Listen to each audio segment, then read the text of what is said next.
کہ اس دور میں اتنی اچھی تحریکیں چلائی جاتی تھیں، جس سے انہوں نے کارڈس لکھے ہوئے تھے کہ tell your mom we are sad یا وی آر انہیپی، کچھ ایسا ہی تھا. اور جو ایک لائٹ تھی وہ جل بجھ رہی تھی، وہ کافی حیران کن تھا. پتہ نہیں کیسے کر لیا تھا انہوں نے اس دور میں. دوسرا جو انہوں نے بھینسوں کے گلے میں ڈال کے بھیجا یہ والے پلے کارڈس کہ tell your mommy we are dry, this was so good. اور ایک اور چیز جو مجھے بہت حیران کن لگی وہ یہ تھا کہ نعیم کا عذرا سے اتنی جلدی اکتا جانا.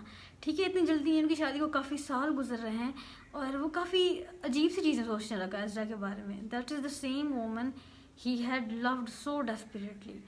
اور میرے خیال سے شاید وہ ذہنی اس طرح سے حالت سے گزر رہا ہے، اس کو لگ رہا ہے کہ میں اب کسی کام کا نہیں رہا یا پھر میں غریب ہوں، آئی ڈونٹ نو، کچھ ایسے مسائل چل رہے ہیں. اس نے عذرا سے لڑائی بھی کی ہے اور گلدان پھینک دیا. ابھی تک میں نے یہی پڑھا ہے، پتہ نہیں آگے کیا ہوتا ہے. مجھے بہت اچھا لگ رہا ہے. اب سلو ناولس پڑھنے میں مجھے بہت زیادہ اچھا لگا. ایسا نہیں چاہیے کہ فل اسپائسی ہوں یا فل اسٹوری ہوں، اس طرح کی چیزیں مجھے آج کے زیادہ پسند نہیں آ رہی. ریسنٹلی میں نے مسٹر چپس پڑھایا اپنے کلاس کو اسٹوڈنٹس کو، اور مجھے اتنا اچھا لگا ڈیلی ایک چیپٹر پڑھنا. سلو لائف جو چپس کی تھی اسی کے ساتھ ہی ریڈرز بطور میں، اٹ واز سو گڈ.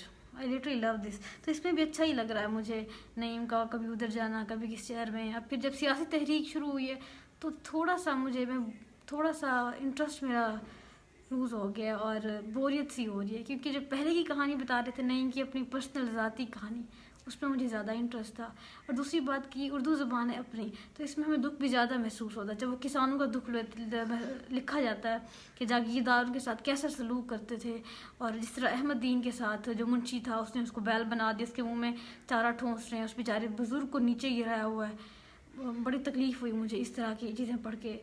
اور جو سکھ قتل کرتے تھے، مطلب اس دور میں قتل کرنا بھی بالکل عام سا ہی تھا. نعیم کا جو دوست تھا مہندر سنگھ، انہوں نے جا کے کسی کو مار دیا اور اس نے ایک دفعہ بھینس کا دانت توڑ دیا.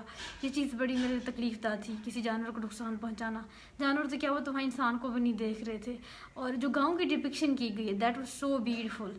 اتنی خوبصورت روٹین بتاتے ہیں کہ صبح ہو گئی ہے، اب وہ ان کے لیے لسی، ان کی فوڈ مجھے اتنی اچھی لگ رہی ہے پڑھ کے. اور اب ہوا چل رہی ہے اور اب گاؤں میں اس مغرب کا ٹائم ہو گیا ہے، دوپہر کا ٹائم ہو گیا، اب فصل بو رہے ہیں، اب اس طرح کر رہے ہیں. یہ سب چیزیں بہت خوبصورت تھیں. اب میں پورا پڑھوں گی تو اگلا ریویو بعد میں.